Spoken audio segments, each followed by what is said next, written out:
Good morning. You can be seated. I have a real special treat for us today. How many remember Brother Joe Riley? Know Brother Joe Riley? This is his son, Brother Dawson Riley. And if you've listened to many of Brother Brown's tapes, you'll find Brother Brown talking about Brother Dawson and him going on hunts and different things like that. Well, when I first met Brother Branham in the 60s, and he'd tell me some of the hunting stories, and I was so envious. I thought, Lord, I'm going to meet them people. They're going to be my friends one of these days. And so this is one of my very special friends, Dawson Riley, Earl Williams, all those people that I never dreamed God would allow to cross our path. And here, Brother Dawson's come this morning. I've asked him to give his testimony. He's not a minister, but it took a little pressure, not a whole lot, you know. I don't know if Dawson's ever done this. Have you ever done this before? Not many times. He's my type of man. He loves hunting and he loves the wilderness. And so I'm going to turn the service over to him, and I want him to take the whole service. I want it videoed. Your children are going to hear things.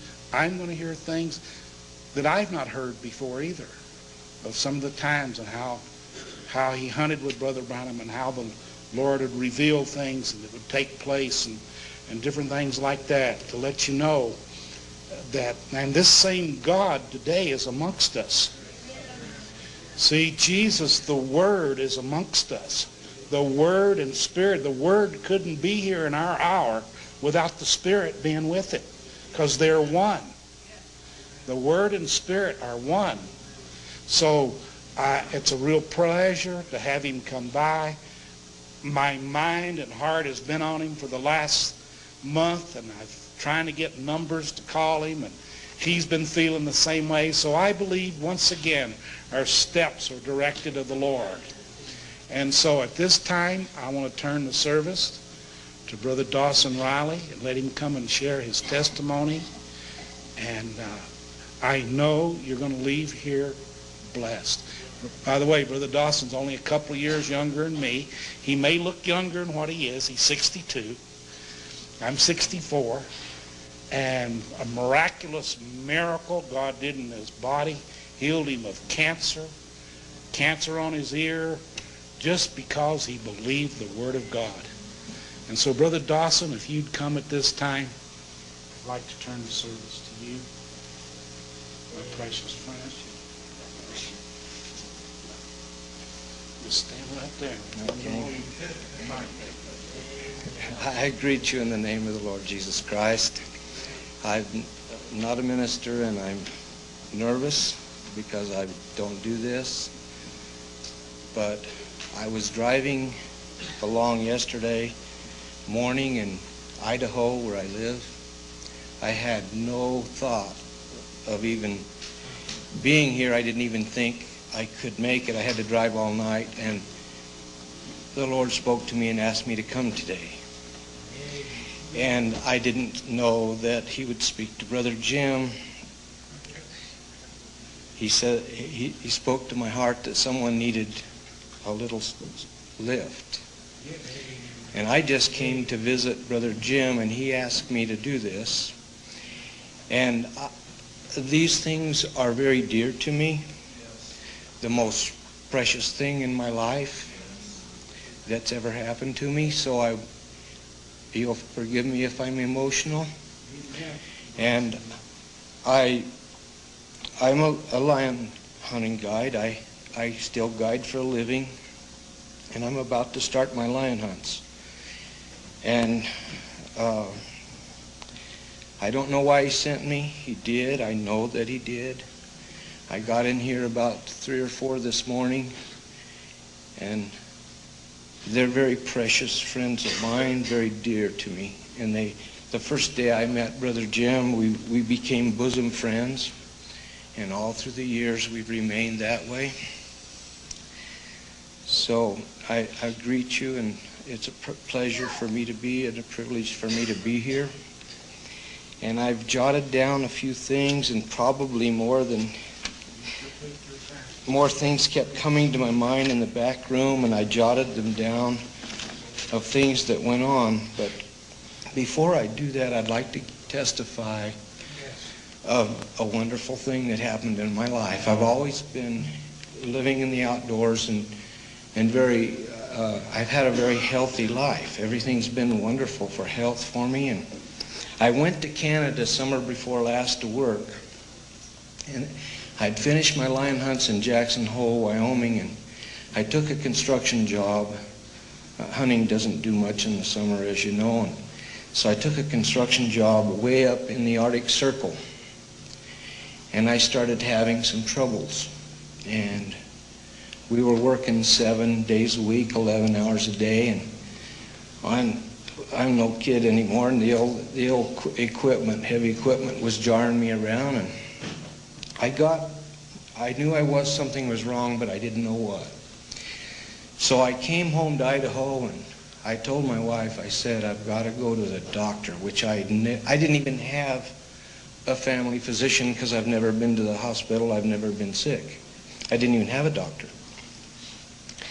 So I went into a little clinic there. I live in a remote portion of Idaho. It's kind of like a paradise, you know. It's really a nice place. And I went to this little clinic, and this doctor said, well, you have got to go see a specialist tomorrow. You're in real trouble. I can't tell you very much because I'm just a little clinic doctor, but tomorrow I'll get you in to a specialist. Well, I went over to Idaho Falls, and the man told me, and he says, is your wife here? I said, yeah, she's in the waiting room. He says, go bring her in. You're going to die. You get your things in order. You have let this go too long. You're in serious trouble. You've got cancer, and I can't help you. So I brought my wife in.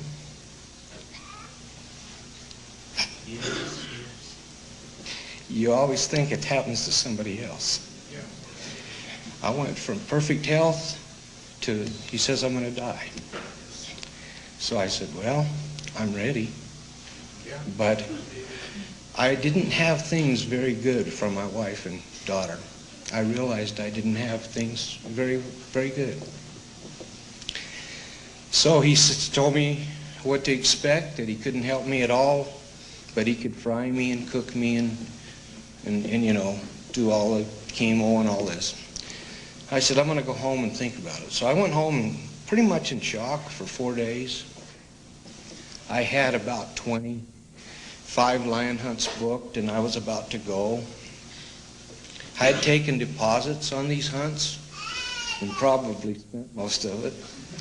But I thought, what am I going to do? He told me my strength would fail. He told me that my endurance would wane, and that when I told him what I did for a living, he says, there's no way in the world you can do this. It's impossible. I was on snowshoes 90 days of winter in 4 foot of snow, chasing my hounds, treeing these lions, and he said, it's an impossibility. He says, there's no way your body will stand up to that. So I went home, and 4 days, I just walked. I paced. And I told my wife, I said, I'm going to go to camp. If I die, you'll know I died doing what I love to do. I don't feel like I'm going to die. And so he prescribed these treatments, and they were horrible. If I told you what he told me he wanted to do, I mean, it was shocking to me, you know. So I went home and got ready. I started getting ready to go to Jackson Hole to start up on the Hoback, to start my hunts. So I went in, and he said these shots were going to be $600 a piece, and that I ought to go have chemo, and I ought to have all of these other things. Well, I've never considered myself a man of faith, but I've always trusted the Lord. And I've lived in the wilderness for several years to get away from people. I'll admit it, I just lived, I liked it out there. I didn't have any neighbors. We didn't have any fellowship, and quite frankly, I'll admit I missed some fellowship, but I had peace. I had peace in my home. I had peace in my heart. And I spent more time in the message than I'd ever spent. And of course, I probably had less money than I ever had, but I had a whole lot better.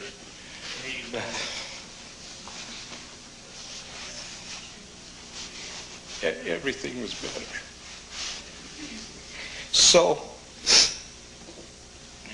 I told her that I was going to trust the Lord and that I wasn't going to have any treatments. I went in to see him, and I had my ear frostbit, and it was very angry, and I think I got it frostbit about 4 times. It's 30, 40 below up at Jackson where I hunt, and I ride a mule until the snow gets too deep, and then I get it on a snow machine. So I got it frostbit, and every time I did, a little more flesh would slough off the cartilage, and pretty soon he said, it won't heal, you haven't got anything to heal. So he says, we're going to have to cut that off, probably about half of it. And I said, well, just whack it off. I said, I'd do it with my knife, I could reach it, but I said, I don't know how to, I can't see good enough, so just go ahead and cut it off. And he said, all right. So he had his nurse take some pictures of it. And it was very big, and I told him, just give me the Spock look, And I said, that'd be all right. So anyway, he says, he scheduled me in for surgery about 6 weeks, five, maybe 5. Well, I told my wife, I said, I was in camp. She was at home, and she said, what are you going to do? I said, well, I'll have to catch my lion early. I have 5-day hunts. I book a hunter for 5 days, and if I can catch him early in the hunt, then I get a day or 2 off. I says, I'm gonna try to catch a lion in 1 or 2 days and send my hunter home, so I'll have 3 days, and I'll go get my ear whacked off, and then I'll have maybe 1 day of rest before I go back to work. So she says, well, how is it? And I said, you know what? I think it's healed. It's getting better every day, and I'm not bleeding on my pillow like I was. I think I'm getting healed. And so I said, if it's healing here, it's healing in here. I had prostate real bad, And I said, I think I'm getting healed already. And so when I went in for the surgery, he said, something's wrong. I said, no, something's right. He said, look at the nurse, bring me those pictures. Well, they showed this big angry deal, and here it's a little thing like a dime. He said, cancer doesn't heal. And he said, something's different. He said, it's better than when you came in here. I said, yes, sir, it is. And I told him that I'd been praying.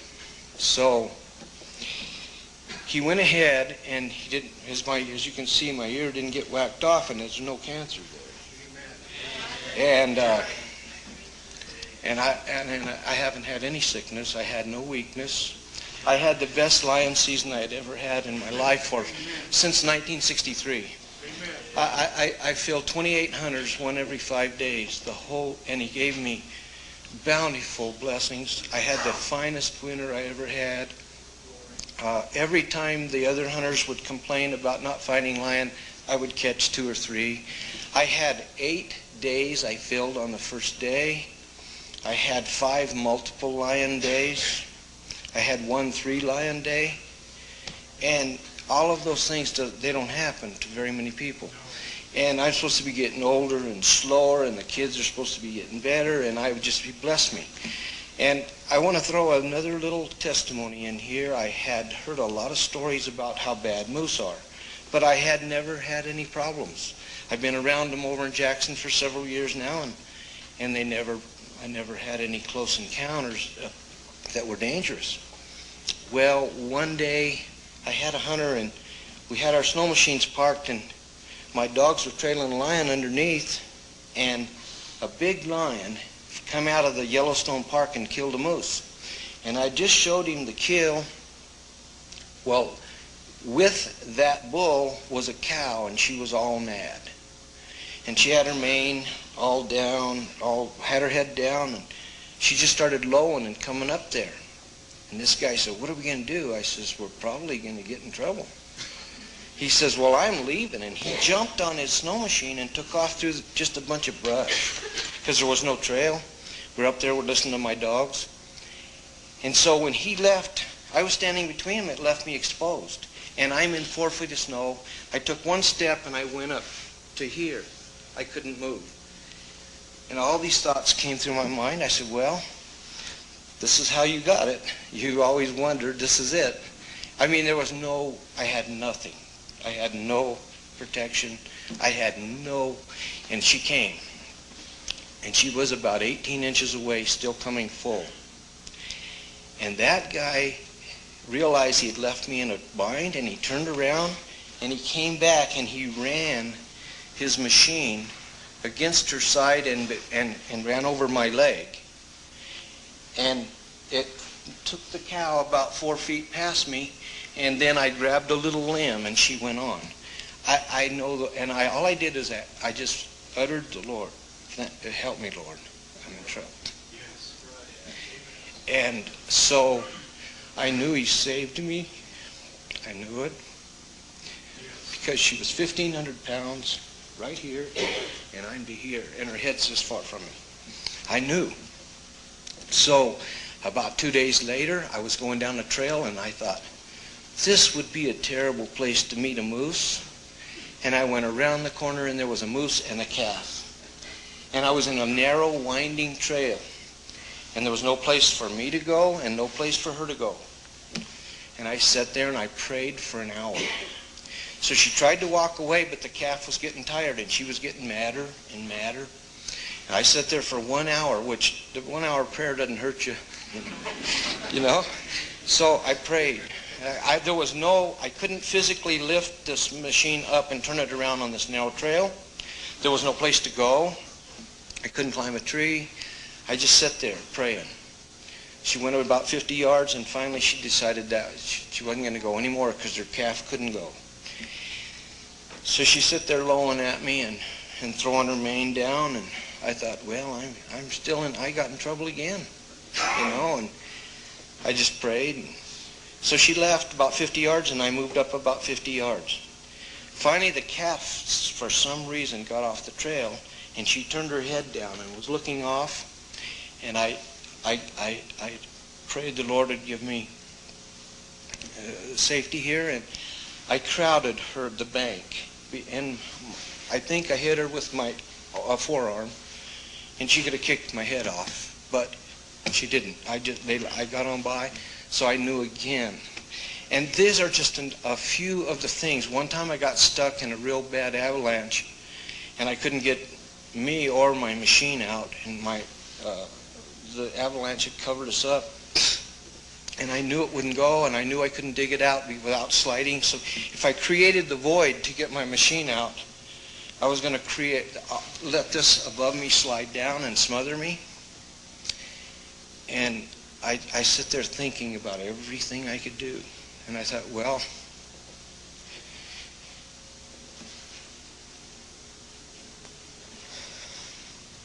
you didn't ask for help. And I asked the Lord to help me. And the machine buried, started, and pulled out of that. It's impossible. If you've ever been on one, they won't do that. They won't do it. And it started and went ahead, and it's not even a powerful machine. But anyway, the Lord took me out of it. And I wanted to witness of those things before I began. And that's last winter. That's just last winter. I would like to pray a minute.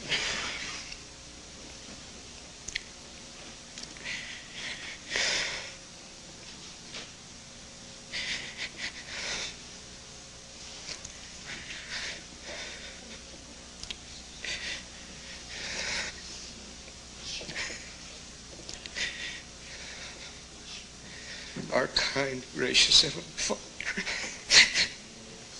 thank you, Lord, for all your blessings. We're so unworthy, Lord. I ask, Lord, as I attempt to give witness of those things that I've seen and heard about Brother Branham, that you'll bring the things to my memory that are pleasing to you. May they be accurate, Lord. It's been a long time. Help me, Lord Jesus, that I may say the right thing. And if you sent me here, as I believe you did, may your purpose be accomplished. And Lord, bring those things to my memory accurately that I have need to say this morning. And bless to those that may hear it and be with us, and may your presence be with us. Forgive us for our shortcomings. Be with us throughout this day. Bless your bride around the world, and we'll give you the praise in Jesus Christ's name.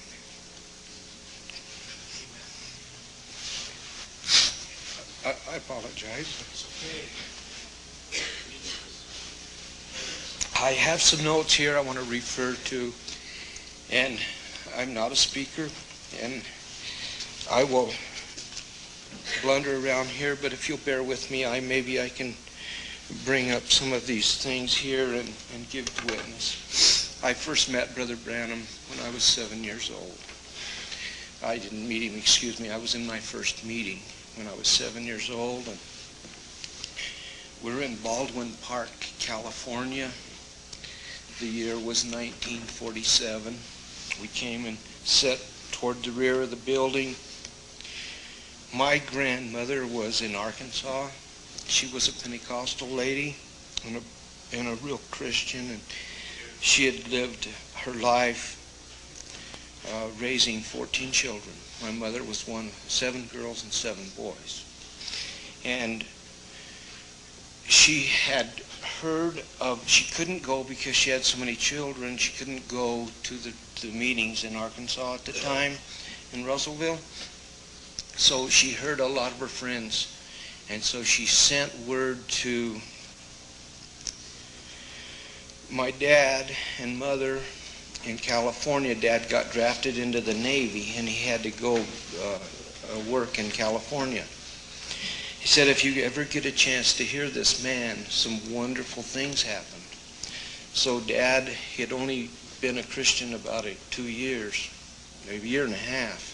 Mother had been a Christian the whole time, and my dad had backslidden and was in the world, and he had just come in and received the baptism of the Holy Ghost in a Pentecostal church, and so they took us to this meeting. And a little girl sat in front of us, and she was maybe a year or two younger than I, and she had horribly crossed eyes, just horribly crossed, and a pretty little girl, and I just had empathy for her in my heart. I thought, oh, the poor little girl. Never did I know she had a prayer card. I didn't know that. I thought, oh, this poor little girl, and she's looking around back over the seat, and they were just very crossed, and so when she went across the platform and came back and she turned around and they were perfectly straight. And that was the first striking thing that I remember in Brother Branham's meetings. And as he would get in the area, we would go, my dad and mother would take us to those meetings for the next few years. And so we became acquainted with Brother Branham's healing ministry. We didn't know he was the messenger of the hour.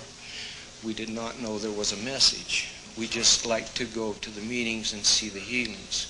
We didn't have any knowledge of who he was and what he was sent for. Well, I was hunting, and I got to meet Brother Billy. We laughed and talked, and I met him outside a lot.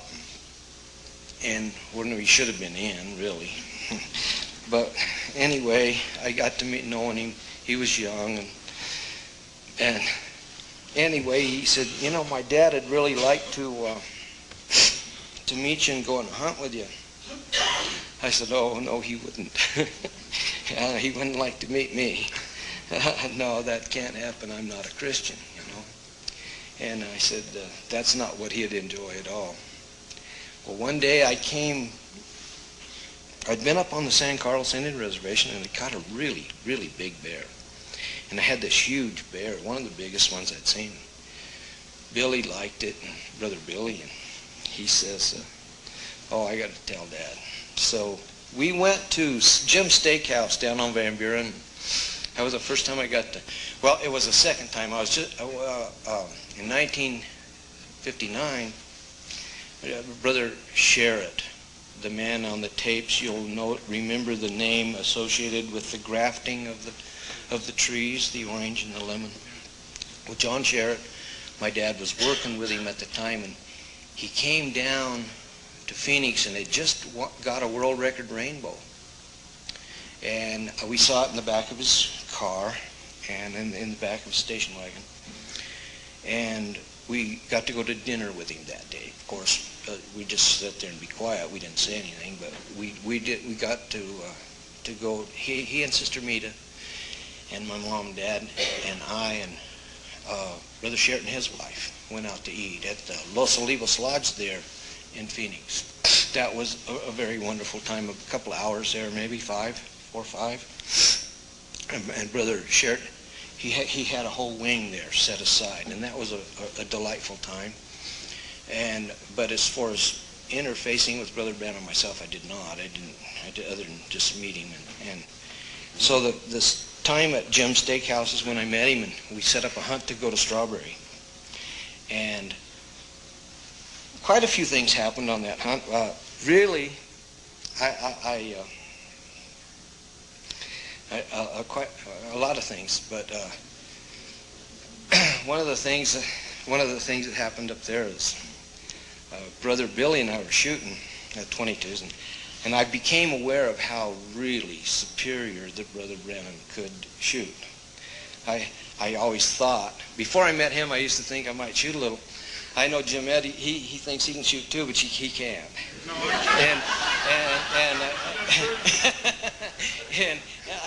and I'm here to testify that I can't.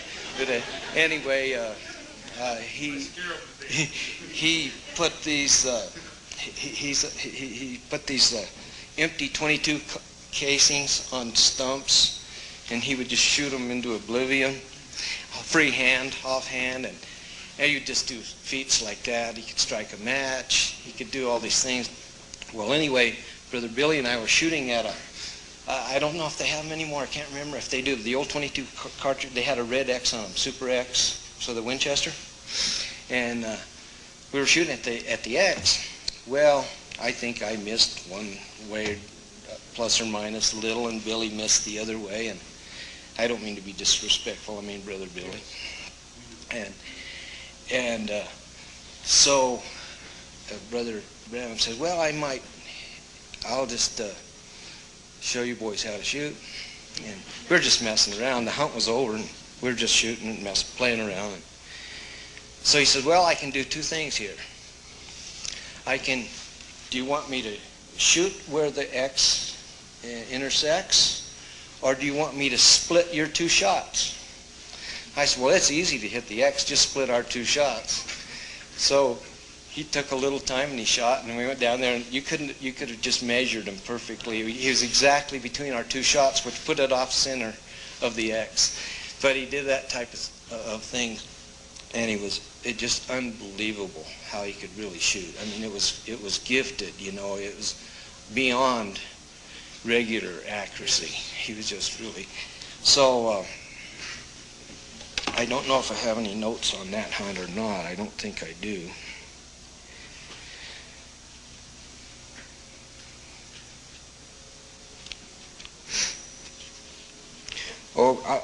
One of the first times that after that first time, the 4 of us went. Brother Branham and my father and Brother Billy and I. And after that, all the times except 2. All the other hunts that I was with him, except 2 of them, we were alone, because he did it for one reason, and that was to rest and get away. And of course, I was young and I wasn't a Christian, and the thought came to me many times, I wonder why he puts up with going with me. And I really know why. You know, he would talk, he would be tired from not only the meetings got him tired and worn out, but he had a lot of personal interviews, and they would just wear him out and get his body and his mind tired and weak and worn out, and he wanted to rest. And so he could come up there, and I didn't ask him any spiritual questions because I wasn't spiritual. So he didn't break over into that realm. And he could really tell me hunting stories, and I've been known to tell one or two. And so, you know, I just told hunting stories. I used to hang around with a bunch of government hunters, lion hunters in Utah. So I knew a lot of famous people. Most of them are dead. And but they, at that time, they weren't. And I told him a bunch of stories, and he'd like to tell me about his hunts, which I just loved. I sincerely loved them. Yeah. I mean, I loved his African stories, his Canadian stories, and his squirrel hunts. He could tell me about a squirrel hunt. I had just as much fun as I did an African hunt, you know. But anyway, I realized that he was using it to rest. And another thing I noticed, when he'd be tired, he wouldn't hardly eat when we first. Maybe only half a cup of coffee and pick at the food. And after 3 or 4 days, after laughing and sitting up till late at night, he would eat full course meals. But at first, he couldn't even half a piece of toast. He didn't eat much. He was very tired, very worn. And many times, a lot of people will never know how physical and how double tough he was. He would sit up telling me stories till 2 or 3. We'd get up at 4 or 5, and we would walk 30 miles. And I was in my prime. You got to remember, I was young, and I could trot all day.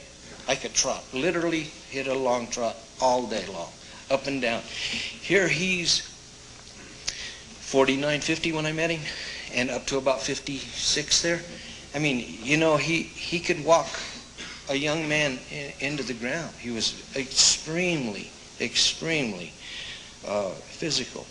And yet, he'd be tired and worn out, and he would do these types of things. And it amazed me, his stamina, and how one time, which brings me to mind of a story, maybe I have it in here.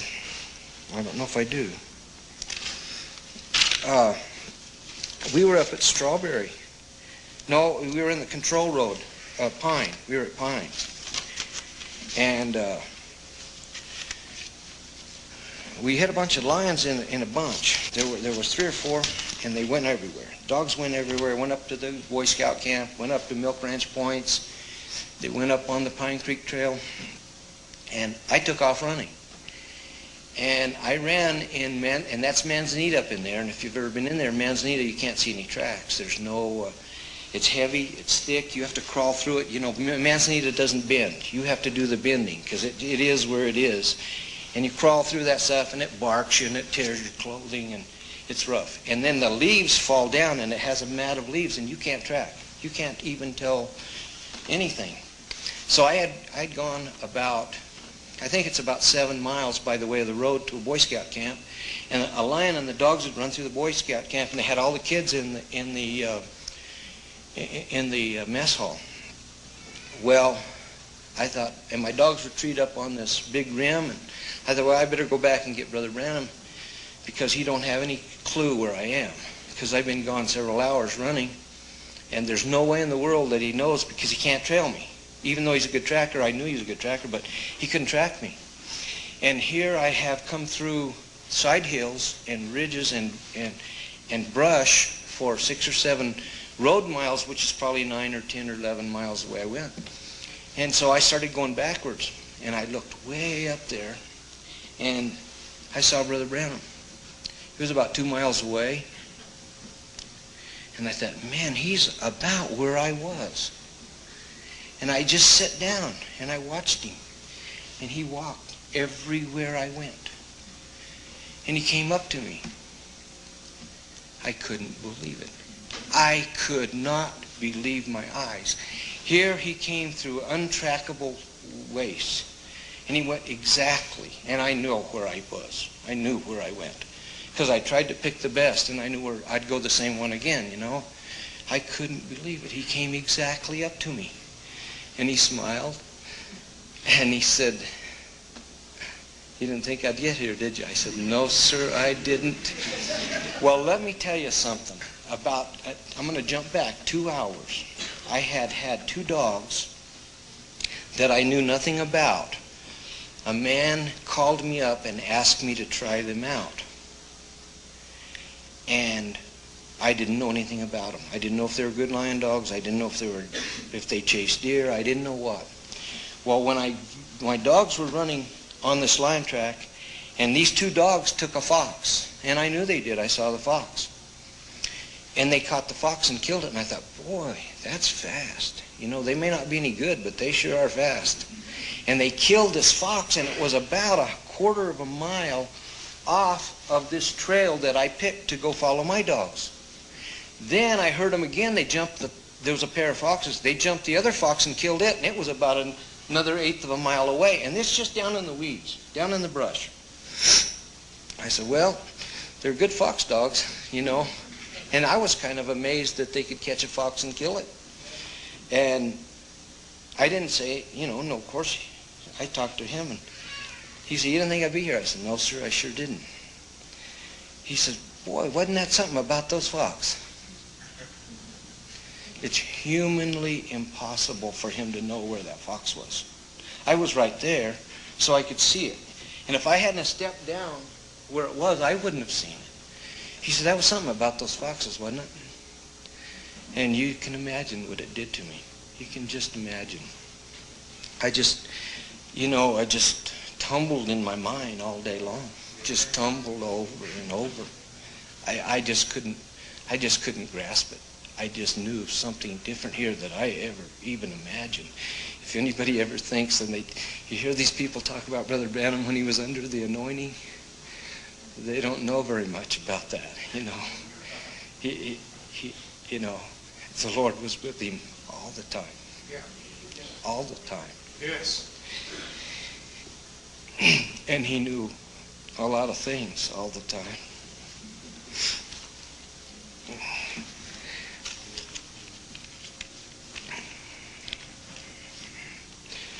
One time, the first morning that Brother Branham and I was going from Payson, the first day by ourselves. Nobody else was with us the first time. We got stopped and checked by game warden. Now, I go months without it, maybe years. But Brother Branham had out-of-state license because he was from Indiana. He hadn't moved to Arizona at the time. And so he had out-of-state license, so he was legal. I had my guide's license. We were all legal. So he checked us. We got out and put our stuff on the hood of the truck and visited with him a little. And the guy's name was John Hernbrode. And he was really aggressive, you might say, and pretty much of a smart aleck for a game warden, you know. And so we went out, and I was starting to get irritated, and Brother Branham told me to calm down. And I wasn't very calm then, and I wasn't old, you know, and fat. But anyway, he said, telling me to slow down and calm down and be nice. And I was he was harassing us, really, what he was doing. So we went on, and that afternoon, he did it. He stopped us again. I said, "You checked us this morning. You know he's from Indiana. You know we got everything. We don't have to show." Brother Branham said, "Just show it to him." I said, "We don't have to do this." He said, just be calm. He says, "How long does it take to show him your license?" I said, "Well, I'm not going to show him it." I said, "He read it this morning. He's not that stupid." You know, he's sitting there listening. And so he said, "Show him your license." So we did, and I was aggravated at the guy, you can imagine. Yeah. So we went on.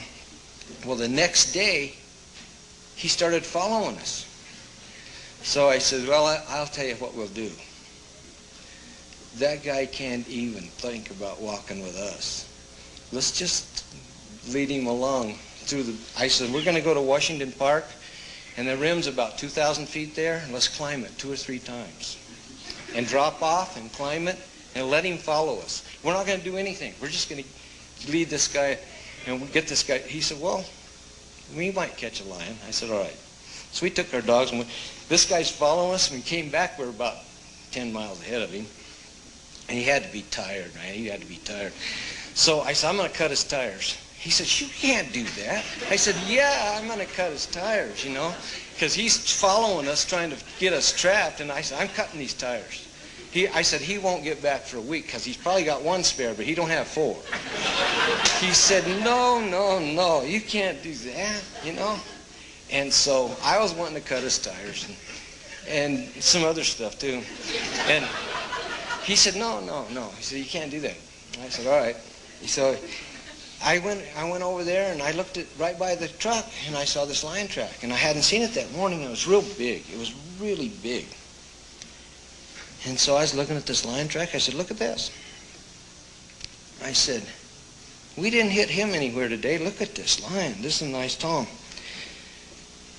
He looked at me real funny, you know, and he says, how old is it? I said, well, I don't know. It's old, several days. I said, I'm not sure. I said, let me get this one dog. I had this dog named Boots.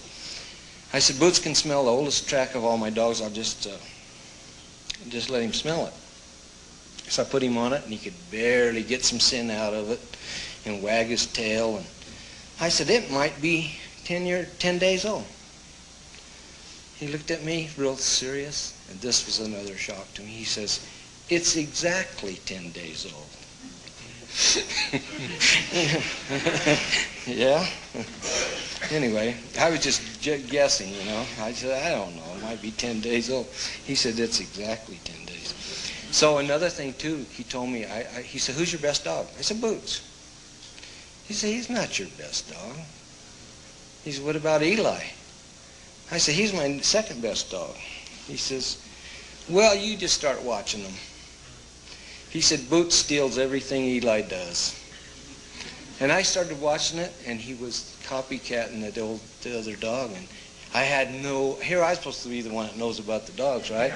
I got to look, and I didn't even know my own dogs, you know. He had to tell me. Anyway, one day we were in the, here was I got a good lesson in shooting one day, and it was snowing, we couldn't go hunting. So we're shooting out the window of the lodge. We're target practicing. I'm trotting over here and putting our targets on this tree. And so he said, go 50 paces and put this .22 Magnum casing into the bark with the casing backwards to me. So I went over there and pressed this .22 casing. It's 50 yards. He stands in the door of the lodge, offhand, and he drills this casing into the bark.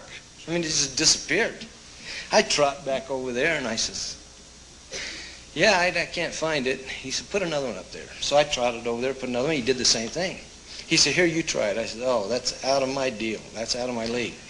So I stuff one in there, and I get his gun. And it was a little bull barrel, .22 Magnum custom single shot he had made. And it would really shoot, you know, for him. So I held up there, and I'm trying my very best to get my best shot. And I got alongside this casing, and I bent it.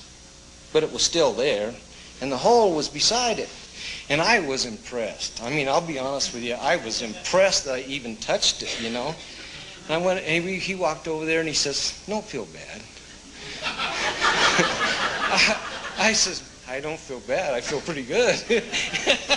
Yeah, he was consoling me on my bad shooting, you know.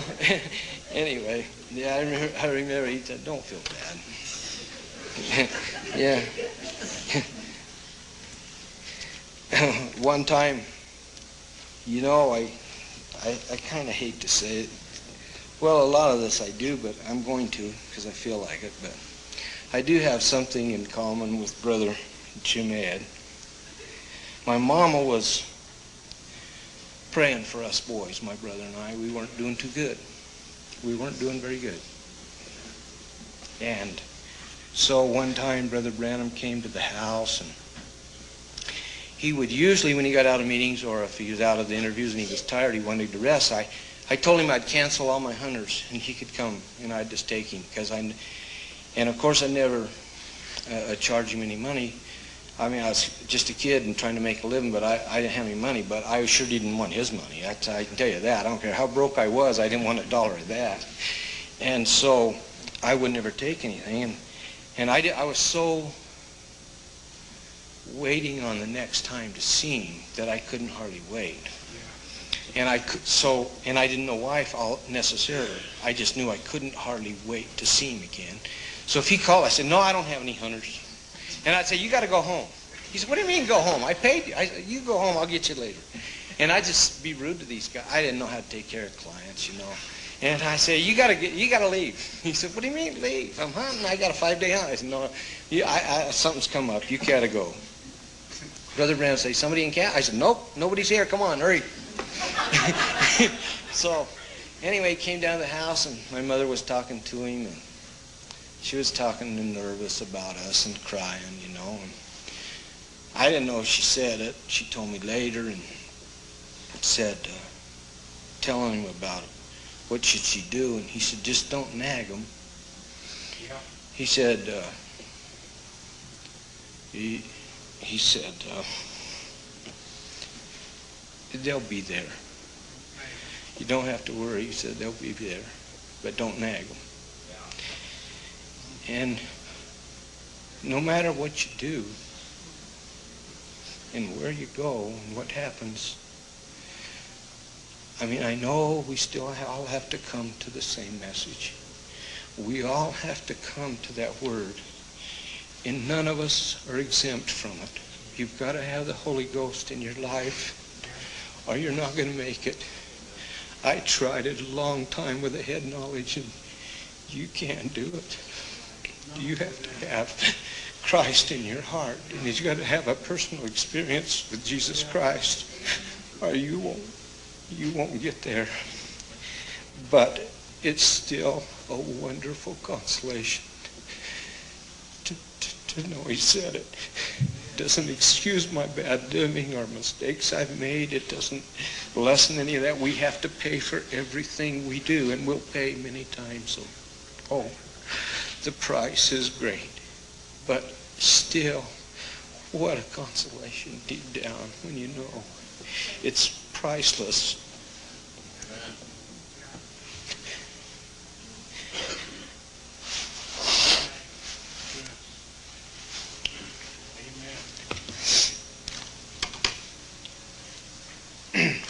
Anyway, he said some more things, and one blessing that our family, all of my father and my mother and my brother and my sister and I, every one of us has had visions from Brother Branham pertaining to our lives. That's such a blessing in itself. Every single member of my family have been touched through the prophetic word of our messenger. And that's a wonderful privilege also, and I wanted to mention that and how thankful I am for that. My brother, one time, my brother was going to go and the doctor was going to cut on him for... Am I taking too much time? No. Is he taking too much time? No. There's your answer. My brother was in the hospital and they were going to cut on him for a hernia. And Brother Branham called me up. And he said, "Look, don't let them cut on your brother. He doesn't even have a hernia. That's nerves." And he was already in the hospital. So I called down there. I said, "Joe, don't let him operate. You don't have a hernia." He said, "What do you mean?" I said, "Brother Branham said, your nerves are doing that." I said, "Don't let them cut on you. You don't even have one." So he went home. My brother went home. And he was supposed to have this operation the next morning. And we would have never known. No. We'd have never known. And they wouldn't have told us he didn't have one. No. they wouldn't have told us. And it wouldn't have done one thing, But anyway, he told him that. And I'm not going to get into my sisters, that he did give a vision about her, and I won't get into that, or my mother and my dad. But another time, this is kind of interesting to me. There was a trio. And there was a mother and two daughters, and they were all old maids living way out by Wickenburg, Morristown. They lived out by Castle Hot Springs. That's where it is. They lived way out, and they were really primitive women. They were nice, and they sang bluegrass. And one of them played a dobro, and one a mandolin, and one a guitar, and they could really sing good. I mean, they could sing good if you like that kind of music, and I did. Well, Brother Branham said, "Hey, you know where they live?" I said, "Yeah, they don't have a telephone. They don't even have any electric." I said, I can tell you right now, they don't have a telephone. They don't even have power, He said, "Can you get them?" I said, "Yeah, it's not very far. I'll go get them." He said, "Well, I want them to sing at the Christian businessmen's deal at the Ramada, because those businessmen women don't like them, and they won't have them call on them. So what you do, you have them over here in the wing, and I'll call on them." I said, "All right." So I go out their house. I said, "You guys, Brother Branham wants you to sing. And I'll tell you what song it is. He mentions it on tape several times, and I'll think of it in a minute. I'd like to talk it over." Okay, that's who was singing it. That's who they did it. So I went out there, and they were kind of country, and they dressed pretty, kind of like me, pretty plain. I started to apologize this morning about how I dressed, but that'd be hypocritical, because the clothes I got home are the same. Anyway. Yeah, no, really. But anyway, so I went and got these ladies, and I like to hear them sing too. And so I got them over there in the wing. So Brother Branham goes out, and he said, "Before I speak this morning, I want to have some people sing." And here they come out. These old ta-ta women didn't just eyes roll back, and they looked, "Oh no, yeah." But anyway, they came out and sang. It was good. So after he spoke, he was in the wing, and my brother and I, we were standing there, and my brother always remembers this. This is why I'm relating it. It's because it was so striking to my brother. Because that morning it had a lot of emotions and manifestations, and a lot of tongues and interpretations. And my brother and I were standing there, and he said, "Remember," he said, "salvation only comes from the Word, not all these manifestations."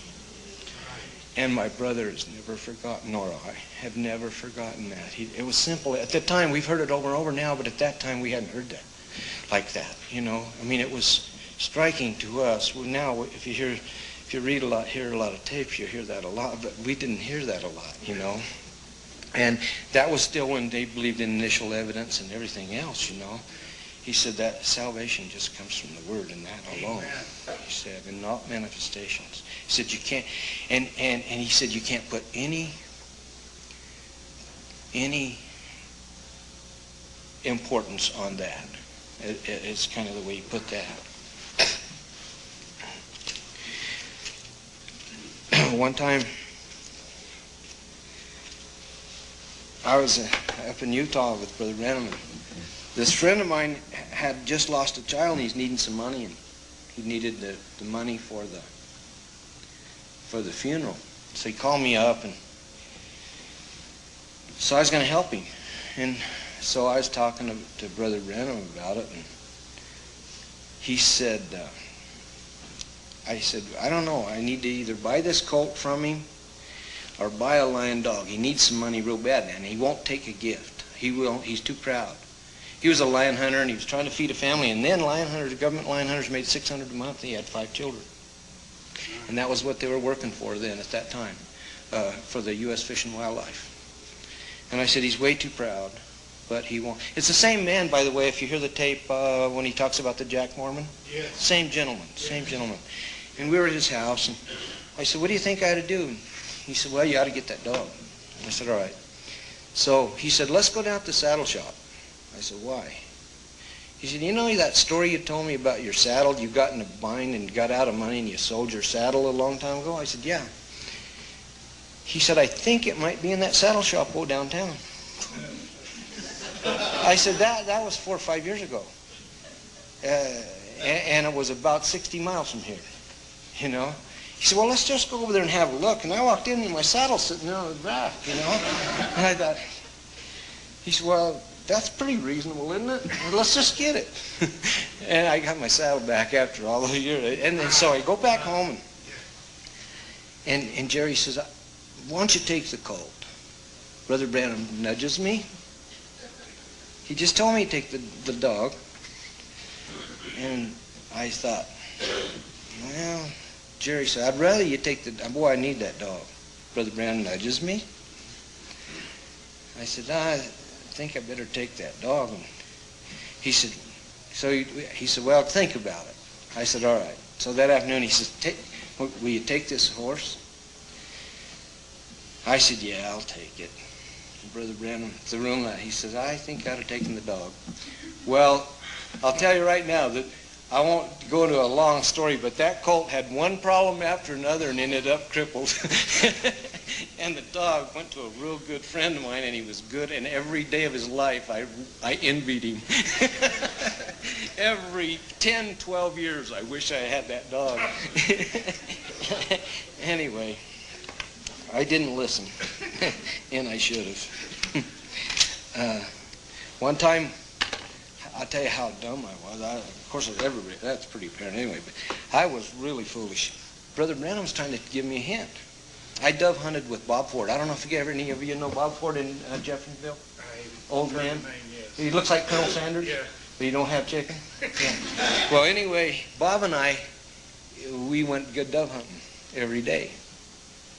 And so Brother Branham, he didn't like it, see, but I didn't know it. Nobody had ever told me. And I had an old man that had the palsy from France and had been in World War I, and I gave him the doves.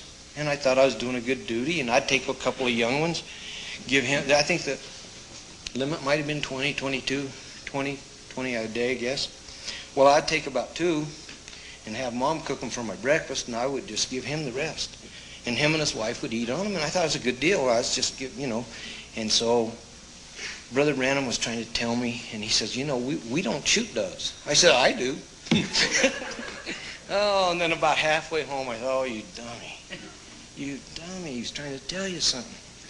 So I go over to Bob Ford's and I say, Bob, we can't hunt doves anymore.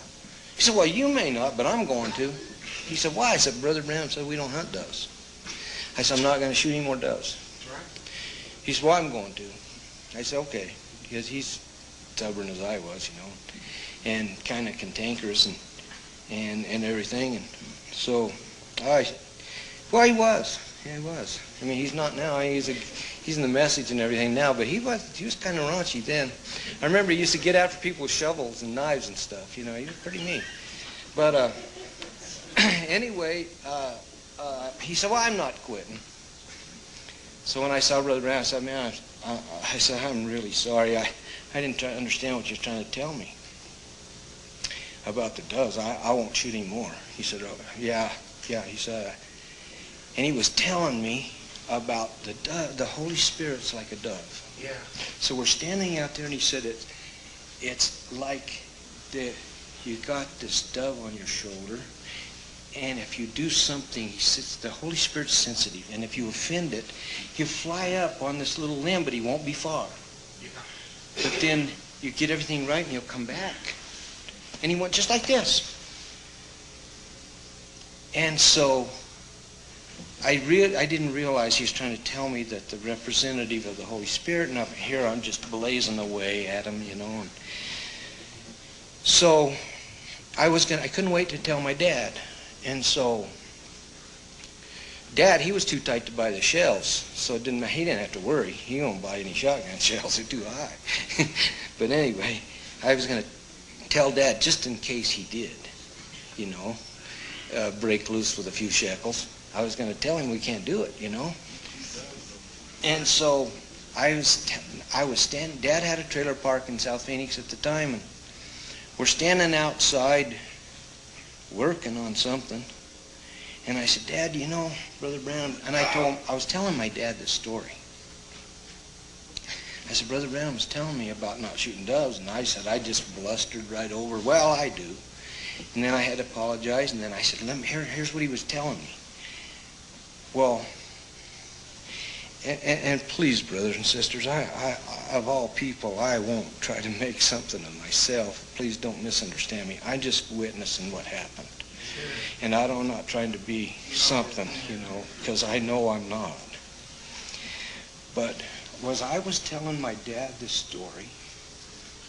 In Arizona, you have Sonora doves, and you've got mourning doves, and then you've got white wings.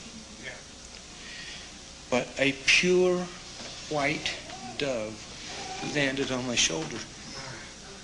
My dad looks at me, and I was afraid to move, and he says, is that a pet? And I says, no, Dad, I had never seen it before. And it flew up to a limb. And he says, my. And it flew back and landed on my shoulder. He said, what's the deal? I said, I don't know. I don't know. And then it flew away. And, I don't think we talked about it for about 12 years or 15. My dad says, do you ever remember that white dove? He said, did you ever think about that? I said, I think about it quite a bit, Dad. But anyway, sometimes, we can be blustering through and not be sensitive enough for things, I was pretty bad about that, and made you think how callous we can be, and how thoughtless.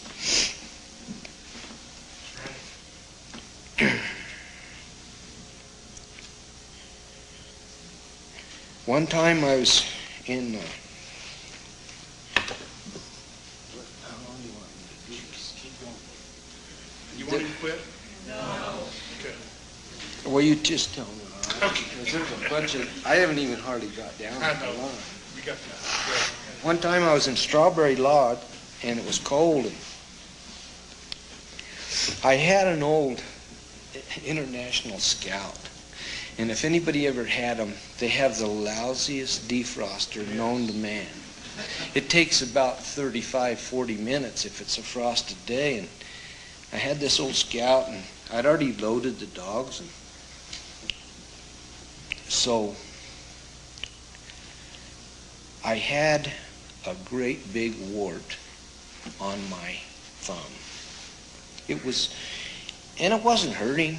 It was just a nervous habit I had, and I was sitting there wanting this. It was about 4:30, 5 in the morning, and we're sitting there and waiting on this defroster and everything, and I'm rubbing. I got that nervous habit, and I'm thinking, wish this thing would hurry up. He said, what are you doing? I said, oh, nothing. It's just a dumb habit. In a couple of minutes, I was doing it again, and I didn't know it, And he said, what are you doing? I said, nothing. And the third time, he reached over and he took my thumb like that. That's all he did. He didn't say one word. When he took his hand off, I didn't have a wart there. And it's been a slick, and I never had it. It never came back, and there's no scar there either. It was just gone. And all he did is touch it. He never said one thing. It was gone. And I just sit there and looked. And I looked at him. He just smiled.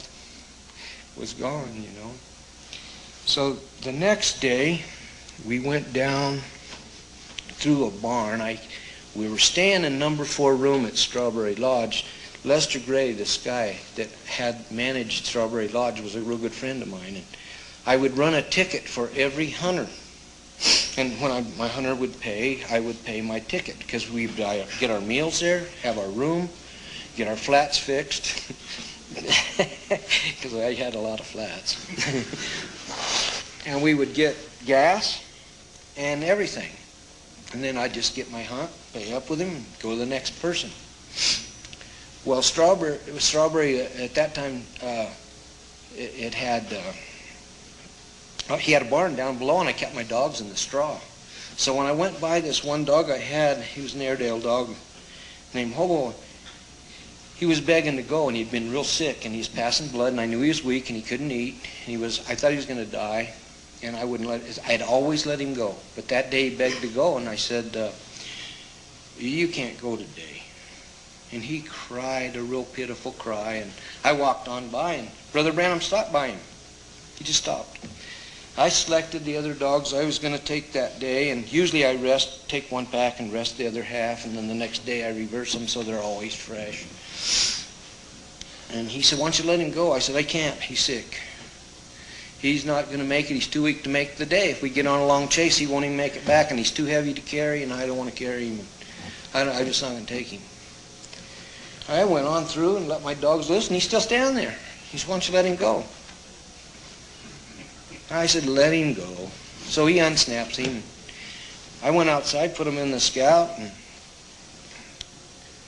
we went to where we're hunting. And the dog got out to clean out, and he was just quivering and shaking and passing blood. And I said, I was kind of telling him, I was kind of explaining to him why I wasn't going to let the dog go. I said, see, that's why I didn't bring him. And he walked over to him like this. And he put his hand right over his hips. And he didn't say anything. And he said he'll be all right. And that dog, he was 5. That dog lived when he was 11. At 6 o'clock one night, I was with a rancher, and the rancher shot a lion in a low cedar tree, and he didn't do a very good job. And the lion jumped on me, and Hobo went up and took the lion's bite in front of my throat. And the lion killed him at 11. And he never had another sick day until the day the lion killed him. And he saved me at that age of 11. And Brother Branham just touched him and said he'd be all right. And my dog was healed. He went on that day, never missed another meal. And he told me never sell the dog. I didn't tell you that too. He said, don't ever sell that dog. I said I won't. And that's what he told me that day. He said, don't ever sell that dog. You know good and well what he saw. Yeah. He saw it sitting in the barn before I wouldn't take him. He really saw it then. So it saved your life?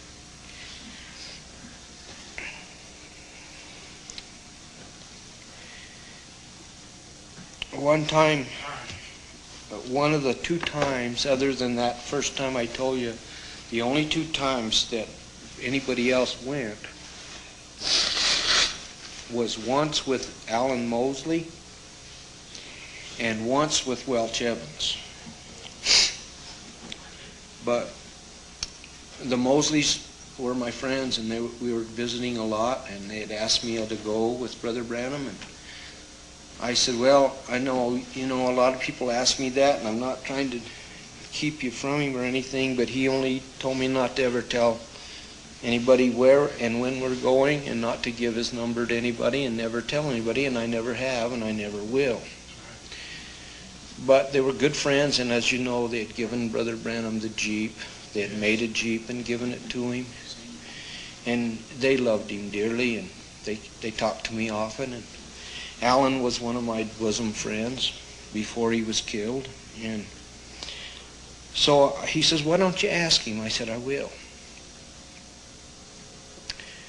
And I loved the other boys too, but I did like Alan better, You know how you are. You just have some people you just get along with a little better.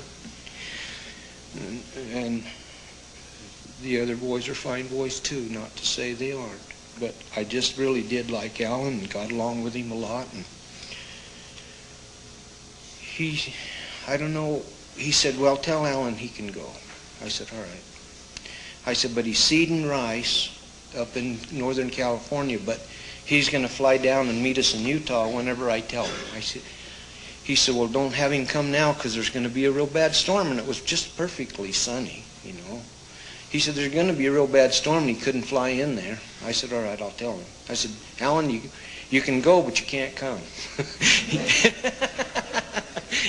He says, what do you mean? He said, I'm coming. I said, no. And he says, I can fly in any weather. I said, no, don't come. So Brother Branham came and met me over here at the house and parked his Jeep out in front, and then we always put the dogs in my truck, and then we leave. And that day, my mother had a pot of chili on, and she said, he never came in. We usually just met outside and leave. And she said, I got a new apple pie done, or cherry, I don't remember which, and a pot of chili. I asked him if he wants a bowl before you go, so you don't have to stop along the way. And I said, I don't think he will, but I'll ask him. He said, yeah, that'd be all right. So we went in, and he sat there and he told me, he said, you know, something's going to happen on this trip that I'm not going to like. I'm not going to enjoy it. I said, well, Brother Branham, that's easy. Let's just don't go. I said, I don't want you to not be happy. He said, oh, you don't understand. If you see a vision, it has to happen. We couldn't help not going if we wanted to. I already saw it. It's going to happen. I said, well, let's just stay home. No, that isn't how it works, see. I was just going to save him the unhappiness, but he said, no, we have to go or then it's going to be wrong. So he told me what it was, two things. And so we went to Utah, and it was real pretty all the way up there, nice and sunny. And we got in this little room, and he gave me a book. Now, this might seem strange to you. Here I'm with the prophet, but he gives me a book, and I can't put the book down. And I'm right there. We're on twin beds. I could have talked to him, but my heart's. But I couldn't put this book down. A prophet visits South Africa. I can't believe this, man. And I'm reading this book, and he's right. And he said, well, you can read that later. I said, no, I can't. But anyway, I remember him giving me that, and I couldn't put it down. So he said, you call Alan and tell him not to come, because he's going to be antsy and going to come anyway. So I called him in California. I says, you better not come. He says, is it storming? I said, nope, it's very pretty. He said, I'm on my way. I said, you better not. So he called the weather service, and they said it was fine. He called me back, I'm coming. I said, no, you can't come, Alan. He said, man, I waited for this, and I waited for it, and I'm coming. I said, no, you better not. So he didn't. And sure enough, we woke about midnight. There was about a foot of snow already, and it was thick. It was one of those horizontal blizzards. He couldn't have made it 10 feet, you know. Well, anyway, I called him when it settled down, and he came on down, and we got this line. Well, I'd found a little set of line tracks, and I said, and I knew Brother Branham was wanting a bigger one, and so if we got a small one, he'd just pass on it anyway, so I figured, why tree it? So we went all day long, caught a bobcat, and it was too little. And we let it go. And that night, I said, well, we got that line track. We can go run it for fun if you want to. It's little, but it's the only thing we found today. He didn't say anything, and Alan said, yeah, let's go do it. He didn't say anything, and I didn't pick up on it, you know. And so I went over and turned my dogs on it and treated it. And Alan had a big old gun there, and he shot a big hole in it, and he didn't like it. It was a pretty little line. It was just a yearling. So he said, well, I'm not going to take that little line. I said, well, I know that. But Alan said, I'll take it. He said, I'd like to have it. And I said, all right, take it. So the next night, there was two of them. And I knew that sibling would be looking for its mate there the next day. So we went hunting the next day, didn't find any lion. I said, well, that other lion will be right there. I mean, I can catch it tonight. It was kind of on the way back into the motel. So I stopped by, dumped my dogs out, and treated it. Well, I decided I'd just have some fun, so I climbed up in this tree and kicked this lion out. And I just kicked it in the chest and knocked it out. And I felt so bad. I'm down there hissing my dogs, and they're choking this lion. And, you know, Brother Branham, he liked things killed humanely and quickly. And my dogs are choking it, and I'm down there hissing them and everything, and it fires your dogs up, see? So I'm down there training dogs, and I looked up, and he had a bad look on his face. And I thought, oh, I'm in trouble. He don't like this. But he already told me he wouldn't like it.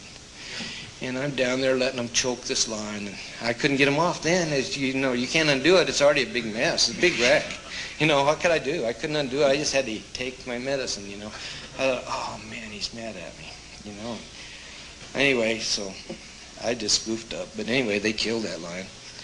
So I realized he didn't like that. And he told me later, he said, I like them killed where they don't suffer, you know. Just if you're going to kill something, kill it, you know. Don't do that.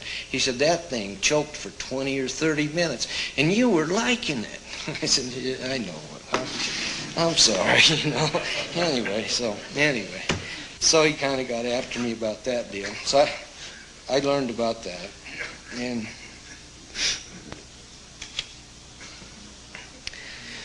I'm going to pass over some of this because I know it's long, but I'll do one more. This is very striking to me.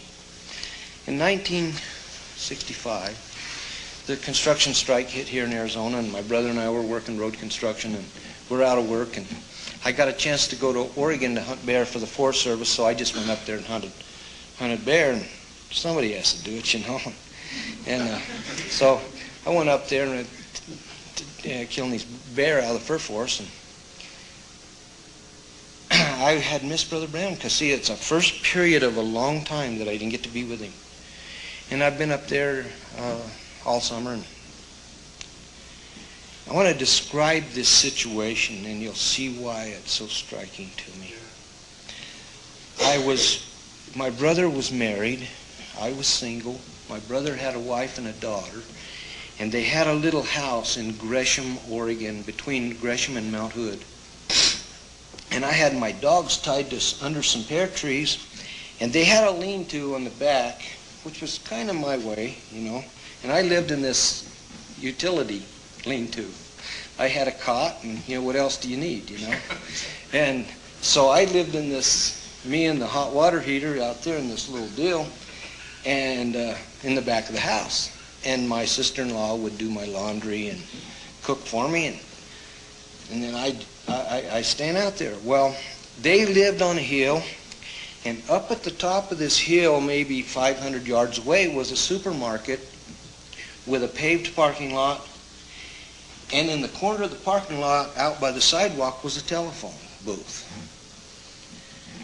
Well, I was laying there thinking, man, I'm going to go back to Arizona. I can't see Brother Branham, and I caught all these bears for the forest. There's no more bear up here in this forest. I'm going to go, and the construction strike wasn't over, and I didn't know I was going to make a living, but I decided I was going to go home. And I'll be honest with you, I was kind of lonesome and stuff, and I was sitting there. It's about 10 o'clock at night, and I was laying on my cot. And my sister-in-law came to the back door, and she said, Dawson, you got somebody at the door. I said, there's no way. Nobody knows me. How could there be somebody at your door? No human in this whole town knows me. And nobody knows I live here, and we don't have a telephone. Said, I don't know, but there's somebody asking for you. I said, well, Bonnie, I don't know anybody. I'm not getting up. She says, come to the door and see what he wants. So I go to the door, and this guy says, hey, you got a phone call up there at the parking lot. I said, I don't have a phone call. You're crazy. I don't even know the number of my own self. He said, look, man, I don't care if you take it or not. I'm just walking by, and I don't even know why I answered it. I answered the phone. And he said, go down the hill and ask for Dawson. I said, you're out of your mind. He said, no, there's somebody up there. I said, who? I don't know who it is. Well, I don't even care if you answer it. You know, I said, well, I don't either.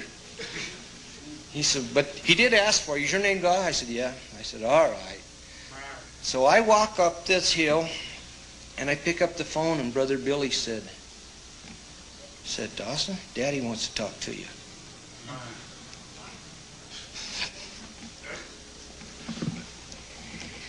And he said, how you doing? I said, pretty good. He says, no, you're not. I said, you're not doing very good, are you? I said, no, sir. He said, I was on my way to Canada, and I thought you need a little cheering up. He said, why don't you meet me down there, and let's go on another hunt pretty soon when I get back in Canada. I said, okay, sir, I will. And I just wanted to share that with you, you know. It meant a lot to me.